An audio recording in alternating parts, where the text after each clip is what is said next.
성탄절이 다가오는데요. 성탄절이 다가오면은 제일 먼저 뭐가 생각이 나십니까? 아마 아기 예수가 생각이 납니다.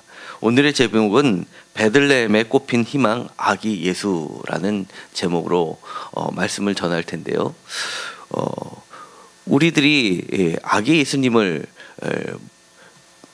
탄생을 축하드리는 데 있어서 이분이 정말 왕이셨다라고 이야기할 수 있는 근거들이 성경에 몇 가지가 나오게 됩니다. 왜냐하면 이 예수님이 탄생할 때 그 시절에는 이분이 정말 메시아였다라고 기대했던 사람들도 많았고, 또 실제로 내가 진짜 메시아다라고 외쳤던 사람들이 예수님의 시대 전후로 해서 상당히 많이 있었습니다.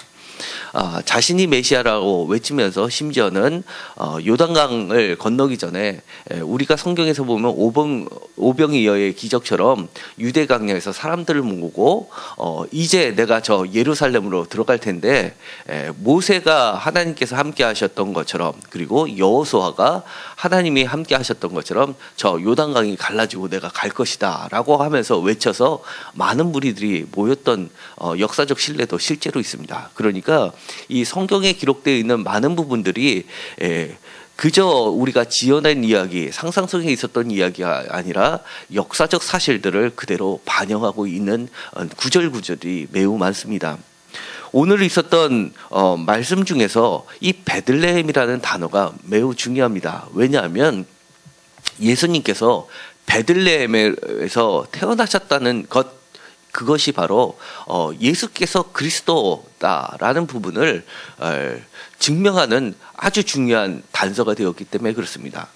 마태복음에서 우리가 흔히 예수님의 탄생에 대해서 이야기를 할 때 흔히 지나가는 이야기가 있습니다. 바로 오늘 읽었던 2장의 동방 박사들의 이야기입니다. 제가 어떤 교회를 갔는데 성탄절 헌금 봉투에 보니까 동방박사, 성탄절 헌금에 동방박사, 낙타 타고 오는 동방박사가 그려져 있고, 그 뒤에 뭐가 있었냐면 피라미드 3개가 그려져 있는 것을 봤습니다. 근데 그거는 정말 상상 속에 있는 이야기입니다. 피라미드는 이집트고, 사실 동방박사는 지금으로 보면 이란이나 이라크나 이런 페르시아 쪽에서 건너왔던 유명한 점술가, 지금으로 보면 완전히 철학자이고 과학자가 되는 것이죠. 그것처럼 우리들 마음속에 이 동방박사의 이야기는 많은 상상을 불러내면서 우리들이 아주 기억하기 쉬운 하나의 이미지로 남아 있습니다. 그런데 오늘의 성경에 보면 이 동방박사의 이야기가 이렇게 기록이 되어 있습니다. 등장인물들이 우선 헤롯 왕이 나오고요. 그 다음에 동방박사가 나옵니다. 이 두 무리는 아주 대립하는 인물입니다. 그리고 나서 한 사람은 특히 이 동방박사는 새로 나실 왕을 기대하는 자이고요. 헤롯 왕은 그야말로 새롭게 탄생할 왕을 기다리는 것이 아니라 나타나면 죽이려고 준비된 자입니다. 그 다음에 그들이 나타나자 소동이 일어나고 새로운 인물들이 등장하게 됩니다. 대제사장과 서기관들이 바로 등장하게 됩니다. 4절에 나와 있습니다. 이 사람들도 사실은 하나님께서 약속하셨던 그 왕을 기다렸던 자들임에도 불구하고 이 헤롯 왕 앞에서는 헤롯 왕과 같은 입장에 서게 되는 인물들입니다. 그 사이에 별이 하나가 나옵니다. 왜 별 이야기가 나왔을까요? 이 별이라는 것은요, 우리가 흔히 생각하기에는 다윗 별로 생각하는 경우가 있지만, 사실은 다윗 별이 아니라 흔히들 많은 학자들의 견해로서는 이게 물고기 자리로 보고 있습니다. 왜냐하면 그리스나 헬라 시대에서는 이 물고기 자리가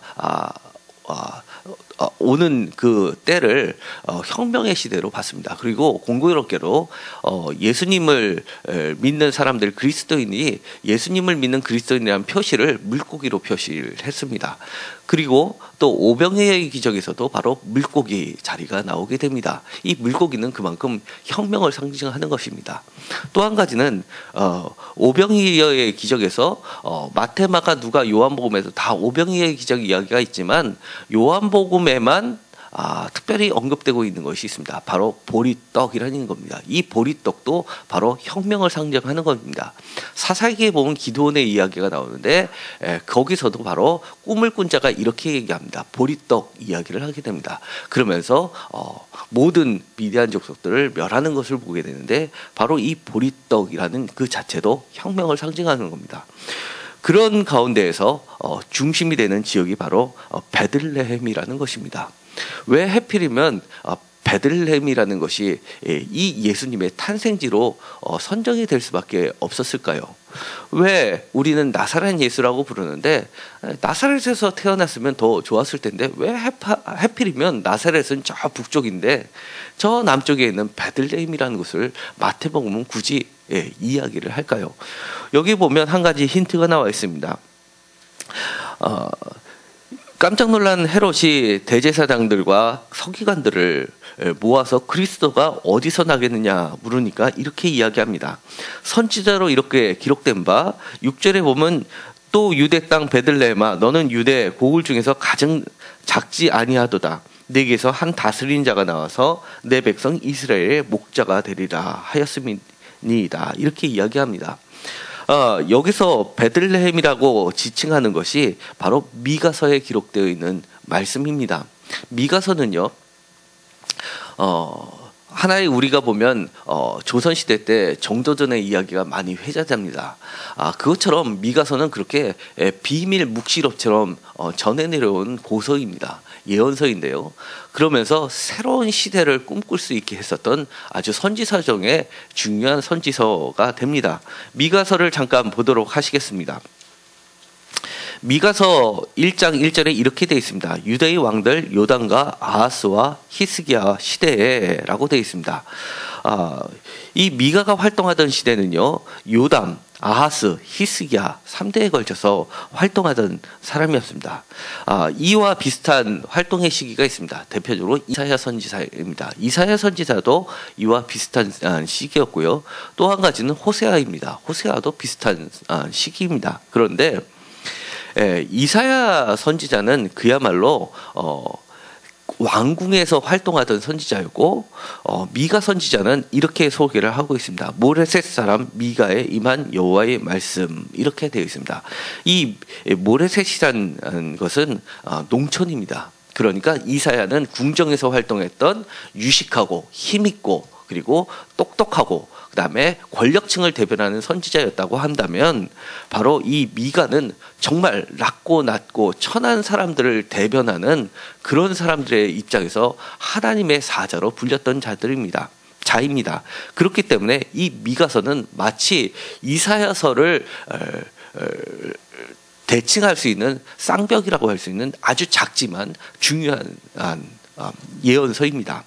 그러면서 뒤에 보면 이렇게 되어 있습니다. 묵시라라고 되어 있습니다. 묵시라는 얘기는 우리가 요한계시록처럼 그렇게 아주 비밀에 휩쓸려 있으면서 우리들이 살고 있는 현재의 언어로서는 하나님의 뜻을 분명하게 드러낼 수 없기 때문에 숨겨져 있는 언어로서 하나님의 뜻을 그림을 그리듯이 펼쳐 보이면서 예언하는 것을 말하고 있습니다. 그렇기 때문에 어떨 때는 시처럼 이야기를 하고 어떨 때는 노래처럼 불려지기도 합니다. 그리고 또 한 가지 이 미가 선지자의 특징은 구약 전체에 있어서 최초로 예루살렘의 멸망을 예언한 선지자입니다. 감히 누가 예루살렘 성전의 멸망을 예언했겠습니까? 그런데 공교롭게도 미가는 예루살렘 성전의 멸망을 최초로 선언했고 그 다음에 그 뒤를 이은 사람이 바로 100년 뒤에 예레미야 선지자가 따라서 예루살렘 성전을 보고 울었던 선지자입니다. 그리고 나서 그 전통을 이었던 사람이 바로 예수님입니다. 예루살렘 성전에 입성하면서 예루살렘아 예루살렘아라고 하면서 눈물을 흘리셨던 분이 바로 예수님입니다. 그렇기 때문에 이 미가 선지자나 예레미야 선지자나 예수님이나 다 같은 전통에 쌓이게 되는 겁니다. 그러면서 2절에 보면 이렇게 되어 있습니다. 백성들아 너희는 다 들을지어다. 땅과 거기에 있는 모든 것들아 자세히 들을지어다. 중요한 단어가 나오는데요. 들을지어다 라고 하는 것은 우리가 쉐마 이스라엘아 라고 하는 부분을 생각나게 하는 겁니다. 들어라 라고 하는 말은 보라 라는 말하고 비슷하게 선지자의 전형적인 어투가 됩니다. 들어라 라고 하면서 하나님의 말씀을 선포할 때 들어가는 도입부가 됩니다. 그러면서 이렇게 이야기합니다. 여호와께서 증언하시되라고 하는데 세 번역에서는 이렇게 이야기하십니다. 하늘의 성전에서 주님께서 말씀하신다라고 이야기합니다. 예루살렘 성전에서 말씀하신다가 아니라 하늘의 성전에서 주님께서 말씀하신다라고 이야기합니다. 그러면서 3절에 이렇게 이야기합니다. 여호와께서 그의 처소에서 나오시고 강림하사라고 되어있습니다. 드디어 땅에 계시지 않으시는, 땅에 머물러 있으시지 않은, 예루살렘 성전에 갇혀 있으시지 않는 하나님께서 하늘 문을 여시고 이 땅에 야훼의 날로 선포하시면서 내려오시는 겁니다. 그러면서 5절에 보면 이렇게 되어 있습니다. 야곱의 허물과 이스라엘 족속의 죄로라고 하면서 그 죄를 지적을 하게 됩니다. 5장 우리가 읽었었던 본문 5장 2절에 이렇게 이야기합니다.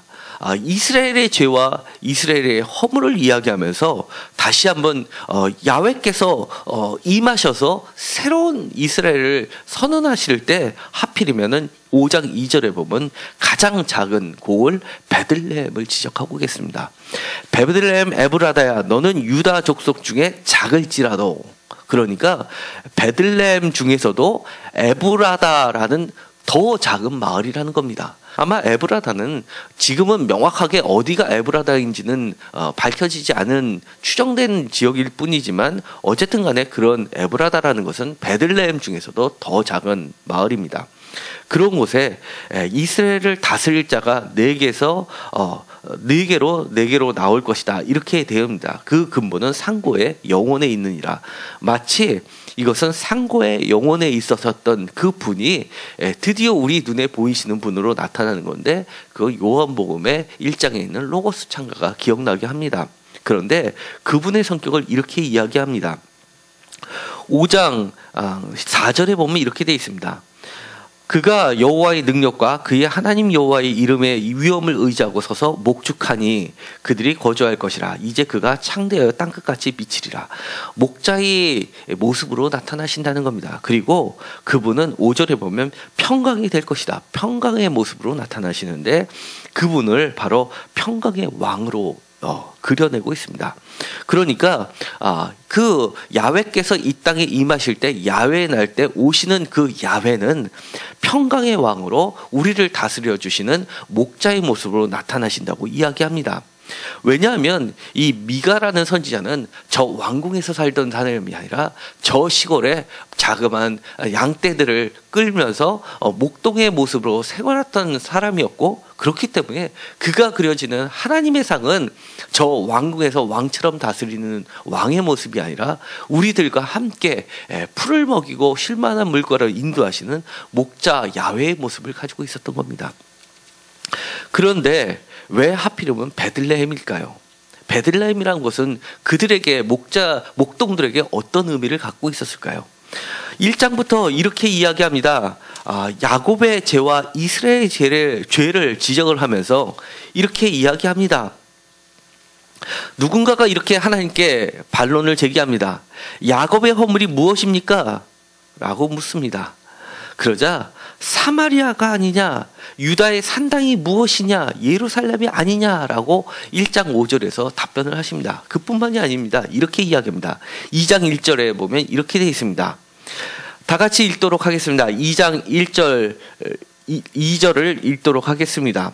그들이 침상에서 죄를 꾀하며 악을 꾸미고 날이 밝으면 그 손에 힘이 있으므로 그것을 행하는 자는 화 있을진저. 밭들을 탐하여 빼앗고 집들을 탐하여 차지하니 그들이 남자와 그의 집과 사람과 그의 산업을 강탈을 하더라.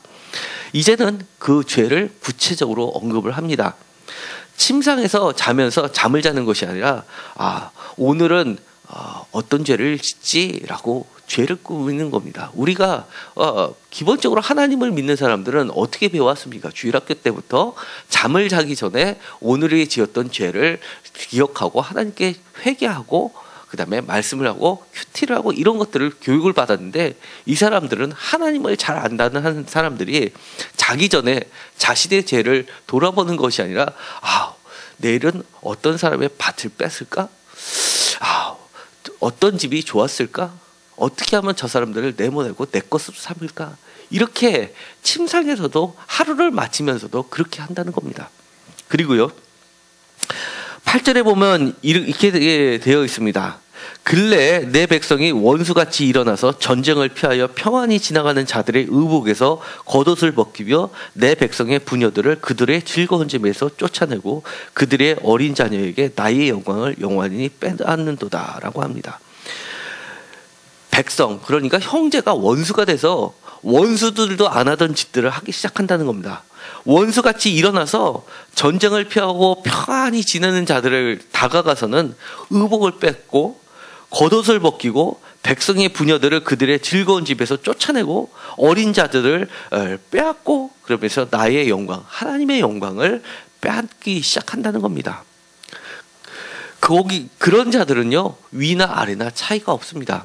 3장에 보면 또 이야기를 합니다. 3장 1절에 보면 야곱의 우두머리들과 이스라엘 족속의 통치자들이 정의를 아는 것이 너희들의 본분이었는데 그것을 망각하고 2절에 보면 이렇게 되어 있습니다. 너희가 선을 미워하고 악을 기뻐하여 내 백성의 가죽을 벗기고 그의 뼈에서 살을 뜯어 그들의 살을 먹으며 그의 가죽을 벗기며 그 뼈를 꺾고 다지기를 냄비와 속 가운데 담을 고기처럼 하는도다. 얼마나 끔찍합니까?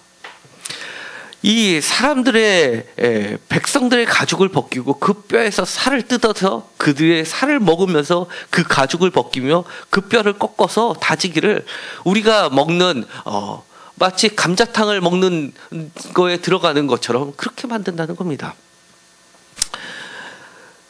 그리고 5절에도 이렇게 이야기합니다. 선지자들에게는 이렇게 이야기합니다. 선지자들은 이에 물 것이 있으면 평강을 외치나 그 입에 무엇을 채워주지 아니하는 자에게는 전쟁을 준비하는도다. 이것을 세번역에는 이렇게 이야기하고 있습니다. 예언자라는 자들이 나의 백성을 속이고 있다. 입에 먹을 것을 물려주면 평화를 외치고 먹을 것을 주지 않으면 전쟁이 다가온다고 협박한다. 어려움을 당해서 교회를 찾아오는 사람에게 기도를 부탁하는데 헌금을 많이 갖고 오면 하나님이 함께 하시니까 걱정하지 마세요. 곧 해결될 겁니다. 그리고 아무것도 없어서 찾아오지도 못하고 힘들어하는 사람한테는 오히려 그들이 찾아가서 이렇게 얘기합니다. 너들이 이렇게 죄를 짓고 못된 짓을 했으니까 너 하나님한테 큰 벌 받아서 이런다. 빨리 회개하라. 불안해서 떨게끔 만들고 그들이 집도 팔고 저당도 잡히고 헌금을 갖고 오면 이제 주님께서 너희를 사해 주실 거야. 이렇게 변질되는 종교를 비판하고 있는 겁니다. 사실 저도 이런 말씀을 읽으면 차라리 평신도로 사는 게 더 낫지 않을까 이런 생각을 너무 많이 하게 합니다. 제가 설교를 준비하면서 늘 마음속에 갖고 있고 또 설교를 할 때 중점적인 내용은 좋은 말씀을 골라서 설교하는 게 아닙니다. 항상 제가 여태까지 선택해서 설교를 했었던 본문들은 하나같이 그 안에 제 자신도 여러분과 똑같이 앉아있다고 가정을 하고 저에게 주시는 말씀이라고 생각해서 제가 커다란 뉘우침이 되고 저도 돌아갈 수 있게 바라는 마음에서 감동이 왔던 말씀들만 사실은 골라서 설교를 해왔습니다. 저도 이와 같은 자가 되지 않기를 간절히 바라고 저는 하나님의 말씀을 전하다고 전했는데 나중에 하나님께서 너가 이런 자야 라고 하실 것이 두렵기 때문에 그렇습니다. 그래서 저희도 전에 잠깐 우리가 예수님께서 하셨던 말씀 과부의 헌금을 보고 두렙돈의 헌금을 보고 외식하는 자들에게 비판하면서 과부의 자산을 도둑질하는 자라고 비판했던 그 말씀을 설교로 하면서 저희가 결단했었던 것이 있었던 거 여러분도 잘 아실 것입니다. 나이가 많이 드셨던 분이 전 재산을 헌금을 한다 하면 우리는 받지 맙시다. 그리고 만약에 굳이 꼭 헌금을 해야 된다고 한다면 가족이 동의한다고 하면 그 부분에 대해서는 받지만 가족 중에 한 명이라도 헌금을 반대한다고 하면 그 헌금은 우리가 받지 맙시다라고 결단한 게 있습니다. 그래서 저희가 그거를 실천하고 있습니다. 그리고 그 드렸던 헌금도 사실은 우리가 일부는 지금 빼서 따로 준비하고 있고 그것은 우리가 하나님의 말씀을 정말 한 글자라도 두려움에서 봐야 된다는 것을 이야기하고 있습니다.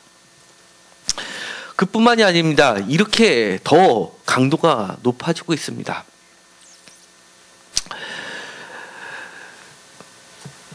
이스라엘 사람들에게 있어서는 이 모든 것들이 하나님의 두려움의 대상이 되고 있습니다. 5장 12절에 보면 이렇게 이야기합니다. 복슬, 점쟁이, 세기누산, 주상 이런 것들을 다 멸하시겠다, 심판하시겠다고 이야기를 합니다.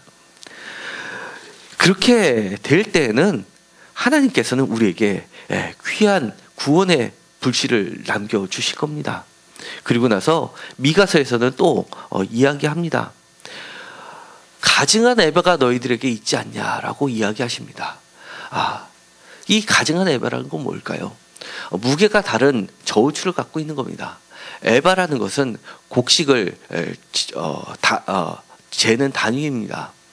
그런데 이 사람한테는 예를 들어서 우리로 치자면 1리터짜리 되는 도구를 있는데 한 0.8리터 정도 되는 거를 삶고 그리고 나서 1리터라고 파는 겁니다.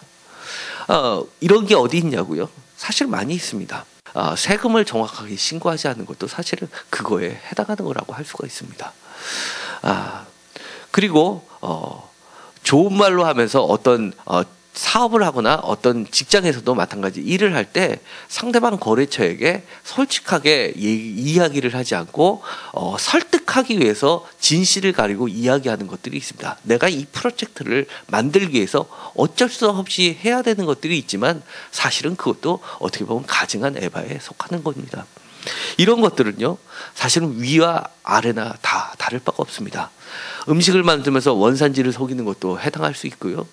그 다음에 우리가 일일이 구체적으로 하지는 않지만 그 많은 것들이 포함되어 있습니다. 그런데 그런 것들을 다 하나님께서는 분명하게 알고 계신다는 겁니다.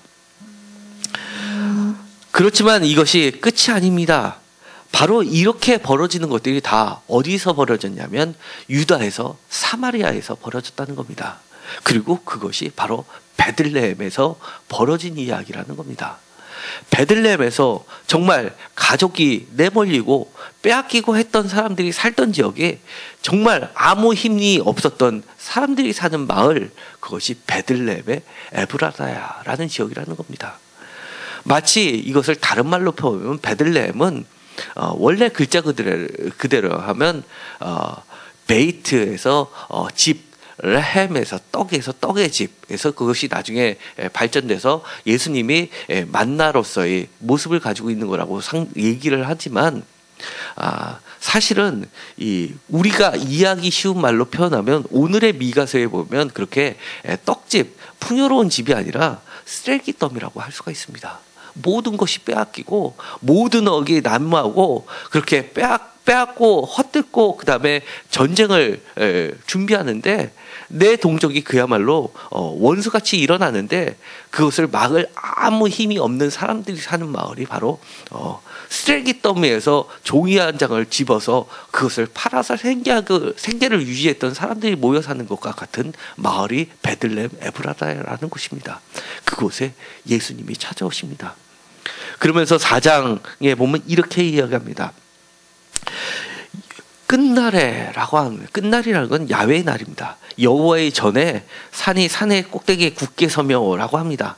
예수 그리스도가 하나님의 성전으로 굳게 서는 그날은 2절에 보면 많은 이방 사람들이 찾아오는 때이고, 그 다음에 율법이 시온에서부터 여호와의 말씀이 예루살렘에서부터 나오면서 하나님께서 판결을 하시는데 아주 유명한 말씀을 하십니다. 3절을 다 같이 읽도록 하겠습니다. 그가 많은 민족들 사이에 이를 심판하시며 먼 곳 강한 이방 사람을 판결하시리니 무리가 그 칼을 쳐서 보습을 만들고 창을 쳐서 낫을 만들 것이며 이 나라와 저 나라가 다시는 칼을 들고 서로 치지 아니하며 다시는 전쟁을 연습하지 아니하고 라고 되어 있습니다. 성경에는 두 가지 똑같은 이야기가 두 가지 버전이 있습니다. 지금 미가서에서는 칼을 쳐서 보습을 만들고 창을 쳐서 낫을 만들고 라는 표현이 이곳에 나와 있고, 다른 곳에서는 반대의 이야기가 나옵니다. 보습을 쳐서 칼을 만들고 낫을 쳐서 창을 만들라라는 표현도 나와 있습니다. 그것은 여호와의 전쟁의 날을 준비하라는 것이고, 여기에서는 하나님께서 평화의 왕이 오셔서 반대로 칼을 쳐서 보습, 그러니까 농사 짓는 도구로 만들고 창을 쳐서 낫을 만들어 추수를 하는 곡식을 베는 낫으로 만들라는 겁니다. 바로 평화의 때가 임한다는 겁니다. 4절에 보면 이렇게도 이야기합니다. 각 사람이 자기 포도나무 아래와 자기 무화과 나무에 있는 아래에 앉을 것이라 이렇게 이야기합니다. 이 무화과 나무, 포도나무는 그야말로 풍요로운 때를 상징합니다.